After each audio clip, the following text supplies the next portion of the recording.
नांदेडमधून एक धक्कादायक बातमी आता पाहूयात। वह्या, पुस्तकं आणि मोबाईल दिला नाही म्हणून 17 वर्षाच्या मुलानं झाडाला गळफास घेतलाय। खचलेल्या बापानं त्याच दोरीनं आत्महत्या केली आहे। बिलोलीच्या मिनकी गावात ही घटना घडली। गेल्या काही दिवसांपासून अभ्यासासाठी मुलगा वडिलांकडे वह्या, पुस्तकं आणि मोबाईलची मागणी करत होता। मात्र घरातील परिस्थितीमुळे वडिलांना घेऊन नेणं ते शक्य झालं नाही। याच रागातून त्यानं टोकाचं पाऊल उचललंय।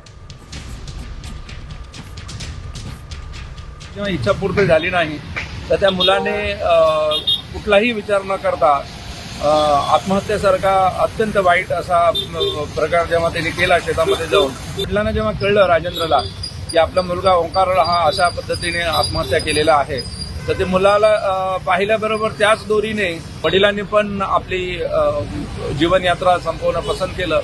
लिंबाच्या झाडाला पिता पुत्रांनी दोघांनीही गळ्याला फास लावून आत्महत्या केलेली आहे।